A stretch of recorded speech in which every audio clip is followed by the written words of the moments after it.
ఓం శ్రీ మాత్రే నమః. భీష్ముడు సేనాపతి పదవి పొందాక దుర్యోధనునితో, నేను శక్తిపాణి అయిన కార్తికేయునికి నమస్కరించి నీ సేనాపతి అవుతున్నాను. సైన్య సంబంధమైన విషయాలలో, వ్యూహాల రచనలో ఆరితేరిన వాడిని. నాకు దేవతల, గంధర్వుల, మనుష్యుల 3 రకాలైన వ్యూహరచనలు తెలుసు. నీ సైన్యాన్ని యథోచితంగా రక్షిస్తూ నిష్కపటంగా పాండవులతో యుద్ధం చేస్తాను అనగా దుర్యోధనుడు, పితామహ, మీరు సేనాపతిగా పురుషసింహులైన ద్రోణాచార్యుల వారు మా రక్షణ కోసం నిలిచి ఉండగా ఇక చెప్పేదేముంది? మీరు మన పక్షములోని విపక్షములోని అందరి వీరులను ఎరుగుదురు. కాబట్టి మీ ముఖత వారి సంఖ్యను వినాలనుకుంటున్నాను అన్నాడు. అందుకు భీష్ముడు, రాజా, నీ పక్షములో కోట్ల అర్బుదాల రధికులు ఉన్నారు. వారందరిలో మిక్కిలి ప్రధానులైన వారి పేర్లు విను. అందరికంటే ముందు దుశ్శాసనాది నీ 9 సోదరులతో కలిసి నీవు గొప్ప రధికుడివి. మీరందరూ ఛేదనా భేదనాలలో కుశలురు. నేను నీ సేనాధ్యక్షుడిని. నా సంగతి మీకు తెలియనిది కాదు. నా నోటితో నా గుణాలు చెప్పడం ఉచితం అనుకోను. శస్త్రధారుల్లో శ్రేష్ఠుడైన కృతవర్మ నీ సేనలో అతిరథుడు. మహాధనుర్ధరుడైన శల్యమహారాజు కూడా అతిరథుడే.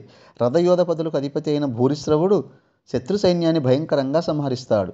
సింధురాజు జయద్రథుడు 2 రధికులతో సమానం. కాంబోజరాజు సుదక్షిణుడు, మహిష్మతిపుర రాజు నీలుడు రధికుడు. అవంతిరాజు విందానువిందులు మంచి రధికులు. త్రిగర్తపు దేశపు 5 సోదరులు కూడా మంచి రధికులే. వారిలో సత్యరథుడు ముఖ్యుడు. నీ కొడుకు లక్ష్మణుడు, దుశ్శాసనుని కొడుకు ఇద్దరూ మంచి రధికులు. రాజు దండదారుడు కూడా రధికుడే. బృహద్బలుడు, కౌసల్యుడు కూడా మంచి రధికులే. కృపాచార్యుడైతే రథయోధపదులకు అధ్యక్షుడే. ఇతడు సాక్షాత్తు కార్తికేయునితో సమానంగా అజేయుడు. నీ మామ శకుని మంచి రధికుడు. ద్రోణాచార్యుని కొడుకు అశ్వత్థామ మిక్కిలి గొప్ప మహారథి. కానీ ఇతనికి తన ప్రాణాలంటే మిక్కిలి మమకారం. ఇతడిలో ఈ దోషం లేకపోతే ఇతనితో సమానమైన యోధుడు 2 పక్షాల సైన్యాల్లోనూ లేరు. ఇక ద్రోణాచార్యుల వారు వయసులో వృద్ధులైన యువకుల కంటే గొప్పవాడు. ఇతడు యుద్ధములో దుష్కరమైన కార్యాలే చేయగలడు. కానీ ఇతడికి అర్జునుడంటే వాత్సల్యం అధికం. అతడు అర్జునుడిని సంహరించడు. దేవతలు, గంధర్వులు, మనుష్యులందరూ కలిసి వచ్చినా సరే ఇతడు ఒంటరిగానే తన దివ్యాస్త్రాలతో వారిని తుత్తినీలు చేయగలడు. మహారాజు పౌరవుడు, బృహద్బలుడు రధికులు.